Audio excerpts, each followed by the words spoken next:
Partnership hiyo ilivyotangazwa, watu wakaomba, na sisi kupitia sekretari yetu tukachakata. Mwisho wa siku tukampata GSM Tanzania kama mwekezaji atakayekwenda kushirikiana na klabu ya Young Africans. GSM alivyopatikana na kupita kwenye mchakato, tulikutana hapa miezi kadhaa iliyopita, tukasaini naye makubaliano ya kwamba yeye ndo atakuwa partner wetu katika ujenzi wa uwanja huu. Mmeona jitihada za Max katika msimu huu Max, unahakikishia nini wanayanga kwenye msimu ujao? Wananchi, jitihada sio kitu ambacho unaweza kufanya peke yako. Mafanikio ya timu hii na mafanikio ya haya makombe yote, nyinyi kama mashabiki mna part kubwa sana ya timu hii kufanikiwa kufanya mambo kama haya leo. Mimi kasoro hili, wananchi, tuna deni moja wanangu, na deni lenyewe ni uwanja wa Young Africans utakaojengwa hapa.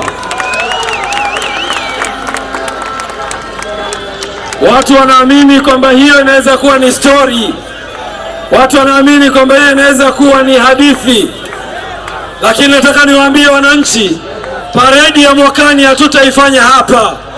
Hapa patakuwa na ujenzi tayari unaendelea. Klabu ya Young Africans, paredi ya mwakani haitakuja hapa, itabidi tuitafutie mahali pa kwenda, kwa sababu wakati huo kutakuwa kuna ujenzi unaendelea. Na hivi tunavyozungumza, tupo katika hatua nzuri za kuanza ujenzi. Napenda leo nieleze vizuri kidogo, watu waielewe. Klabu ya Young Africans ilipoingia makubaliano, niwachukue kwenye safari ya uwanja. Najua kwa watu wengi wanatamani kujua tulivyoamua kutafuta mwekezaji wa kujenga uwanja. Klabu ya Young Africans kwanza ilianza kwa kuhakikisha inapata ardhi hapa Jangwani. Ardhi yetu sisi katika historia, watu wanaofahamu, inaanzia hapo. Ukiacha ile jengo, inaanzia hapo, inakwenda mpaka pale, inarudi, inazunguka, inaishia maeneo karibu na barabara ya Jangwani ya Faya. Lakini ardhi hii ilikuwa ina square mita 1035. Katika hizo square mita 35 zilikuwa hazijakaa katika eneo la mstatili ambalo linaweza kufanya sisi tujenge uwanja. So tulichokifanya, tukaiomba serikali yetu sikivu chini ya Mama Samia Suluhu Hassan, serikali ikatupa ardhi ambayo ina urefu wa mita 250 kwa upana wa mita 150. Kwa hiyo kuanzia pale tutakwenda 150 na 250 marefu, ikaleta jumla ya square mita 37,500. So serikali ikatuongezea square mita 2,500 kutoka kwenye ardhi hiyo. Mwaka jana wakati wa wiki ya mwananchi, wizara kupitia waziri wa ardhi kakaangu Deon Njembi alitukabidhi hati inayoonyesha ukubwa huo. Baada ya kupokea hati, tukaingia kwenye mradi. Wote tunafahamu kwamba eneo hili linakwenda kwenye mradi wa serikali. Tukaanza kufanya majadiliano na watu wa mradi, wakatuelekeza vitu vya kufanya. Baada ya hapo, klabu ya Young Africans kupitia kamati yake ya utendaji ikatafuta mwekezaji wa kufanya naye mradi. Tukatangaza kwenye vyombo vya habari kumtafuta partner wa kuwekeza kwenye mradi huu. Partnership hiyo ilivyotangazwa, watu wakaomba, na sisi kupitia sekretari yetu tukachakata. Mwisho wa siku tukampata GSM Tanzania kama mwekezaji atakayekwenda kushirikiana na klabu ya Young Africans.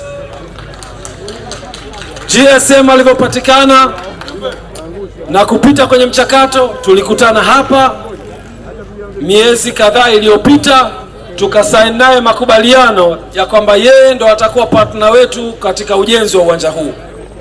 Na partnership hiyo ilikuwa ni 50% ya Young Africans na 50% ya GSM Group. Kitu gani kinawafanya kila mmoja achukue 50%? Ni kwamba klabu ya Young Africans itatoa ardhi kwa ajili ya kuingia kwenye mradi na GSM Group itatoa fedha kwa ajili ya kujenga uwanja. Partnership hiyo ilikuwa kila mmoja ana jukumu la kufanya. Baada ya kumaliza hiyo hatua, tukaenda kwenye taratibu za kiserikali. Klabu ya Young Africans ni klabu ya wanachama. Ardhi yake inamilikiwa na wanachama. Tunapokwenda kufungua kampuni itakayokuwa na 50% ya mwekezaji na 50% ya klabu ya Young Africans, maana yake mnakwenda kwenye kampuni ya binafsi ya biashara itakayomiliki uwanja huo. Kukawa kuna taratibu za klabu ya Young Africans kuzifanya ili ardhi yake inayomilikiwa na wanachama iweze kuingia kwenye sehemu ya mradi. Maelekezo tuliyopata na mwongozo tuliopata kutoka kwenye serikali na vyombo vyake ni kwamba tunapaswa kuileta kwenu wanachama wa Young Africans, mridhie ardhi hiyo kuingia kwenye mradi ili iweze kuingia kutoka kwenye kumilikiwa na wanachama kuja kumilikiwa na kampuni. Hatua hiyo tumeshaanza kuifanya, na katika ajenda za mkutano mkuu wa tarehe 2 mwezi wa 8, ajenda hiyo itakuwa ni mojawapo ya kuomba ridhaa ya wanachama wa Young Africans kuridhia ardhi yao kuingia kwenye mradi. Naamini wote katika wanachama wa Young Africans watakubaliana na hilo. Tuinue mikono juu wale ambao mnakubaliana na hilo. Tuinue mikono juu.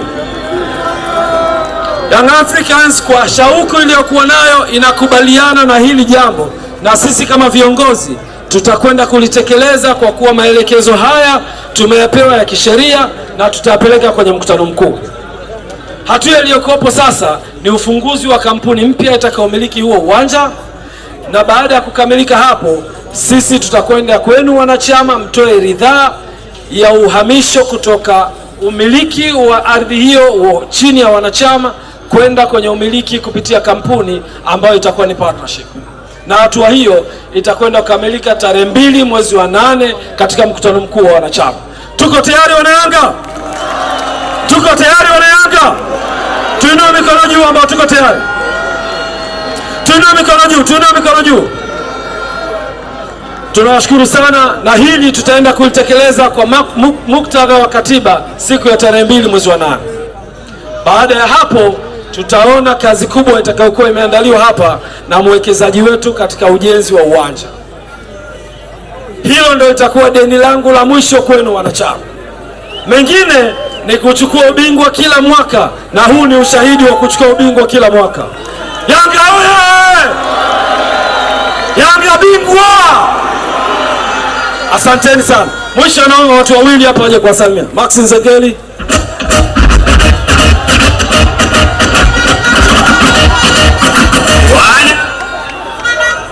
Mmeona jitihada za Max katika msimu huu Max, unawahakikishia nini wanayanga kwenye msimu ujao? Wananchi, nashukuru kwanza kwa nafasi hii na kunipa nafasi leo. Bwana Yesu asifiwe. Nashukuru kwa kunipa nafasi ya kusimama leo mbele za wananchi. Kwa mara ya kwanza niweze kusema jitihada sio kitu ambacho unaweza kufanya peke yako. Mafanikio ya timu hii na mafanikio ya haya makombe yote, nyinyi kama mashabiki mna part kubwa sana ya timu hii kufanikiwa kufanya mambo kama haya leo.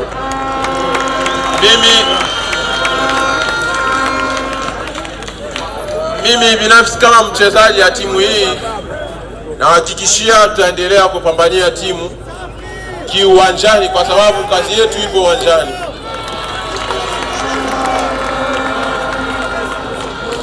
Mambo ambayo yanapita nje ya uwanja, nyie pia mfanye kazi yenu ili timu ipate matokeo mazuri.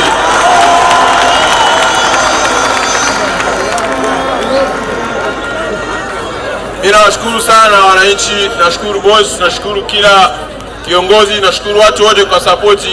Tuendelee kusupport timu yetu, na tunaamini mwakani tutaendelea kufanya vizuri. Asante sana.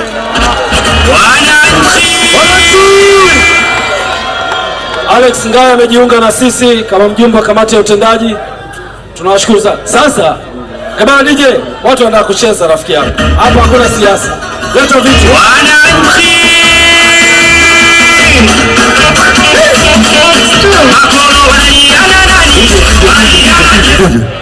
DJ. Wananchi mko tayari kwa shangwe? Mko tayari kwa shangwe?